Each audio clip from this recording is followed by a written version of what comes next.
ಅರಬ್ಬಿ ಸಮುದ್ರದಲ್ಲಿ ವಾಯುಭಾರ ಕುಸಿತದ ಹಿನ್ನೆಲೆಯಲ್ಲಿ ಇನ್ನೂ 3 ದಿನಗಳ ಕಾಲ ಭಾರೀ ಮಳೆಯಾಗುವಂತಹ ಸಾಧ್ಯತೆಯ ಬಗ್ಗೆ ಹವಾಮಾನ ಇಲಾಖೆ ಎಚ್ಚರಿಸ್ತಾ ಇದೆ. ಬೆಂಗಳೂರು, ಕರಾವಳಿ ಭಾಗ ಸೇರಿದಂತೆ ಹಲವು ಕಡೆಗಳಲ್ಲಿ ಭಾರೀ ಮಳೆಯ ನಿರೀಕ್ಷೆ ಮಾಡಲಾಗ್ತಾ ಇದೆ. ಬಾಗಲಕೋಟೆ, ಬೆಳಗಾವಿ, ಧಾರವಾಡ ಮತ್ತು ಹಾವೇರಿ, ಗದಗ ಜಿಲ್ಲೆಗಳಲ್ಲಿ ಭಾರೀ ಮಳೆಯಾಗುವ ನಿರೀಕ್ಷೆಯನ್ನ ಈಗ ಮಾಡಲಾಗ್ತಾ ಇದ್ದು ಬಹಳ ಎಚ್ಚರಿಕೆಯಿಂದ ಇರಬೇಕು ಅಂತ ಮುನ್ಸೂಚನೆಯನ್ನ ಕೊಡಲಾಗ್ತಿದೆ. ಧಾರವಾಡ ಕೃಷಿ ವಿವಿ ಹವಾಮಾನ ಮುಖ್ಯಸ್ಥ ಮಾತನಾಡಿದ್ದಾರೆ ಪಬ್ಲಿಕ್ ಟಿವಿಯ ಜೊತೆಗೆ. ಈ ಬಗ್ಗೆ ಎಲ್ಲೆಲ್ಲಿ ಮಳೆ ಆಗುತ್ತೆ, ಅದರ ಪ್ರಮಾಣ ಹೇಗಿರುತ್ತೆ ಅನ್ನೋದರ ವಿವರಣೆ ಕೊಟ್ಟಿದ್ದಾರೆ.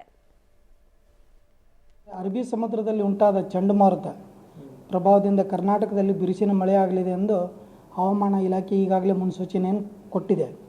ಕರ್ನಾಟಕದಲ್ಲಿ ಮುಂಗಾರು ಮುನ್ನೆಚ್ಚರಿಕೆ ಘೋಷಣೆಯೊಂದಿಗೆ ಸಹಜವಾಗಿ ಬಿರುಸಿನ ಮಳೆ ಆರಂಭವಾಗಿದೆ. ಅರಬ್ಬಿ ಸಮುದ್ರದಲ್ಲಿ ನಿರ್ಮಾಣವಾಗುತ್ತಿರುವ ವಾಯುಭಾರ ಕುಸಿತವು ಕರ್ನಾಟಕದಲ್ಲಿ ಬಿರುಸಿನ ಮಳೆಗೆ ಪ್ರಮುಖ ಕಾರಣವಾಗುತ್ತಿದೆ. ಈ ರೀತಿಯಾಗಿ ಭಾರತೀಯ ಹವಾಮಾನ ಇಲಾಖೆಯು ಮುನ್ಸೂಚನೆಯನ್ನು ನೀಡಿದೆ.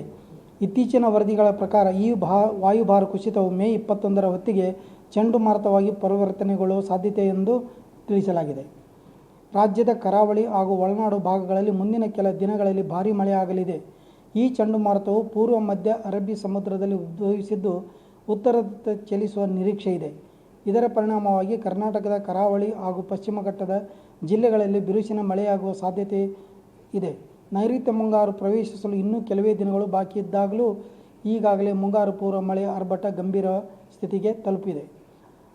ಉತ್ತರ ಕರ್ನಾಟಕದಲ್ಲಿ 20ರಿಂದ 22ರವರೆಗೂ ಬಾಗಲಕೋಟೆ, ಬೆಳಗಾವಿ, ಧಾರವಾಡ, ಹಾವೇರಿ, ಗದಗ ಜಿಲ್ಲೆ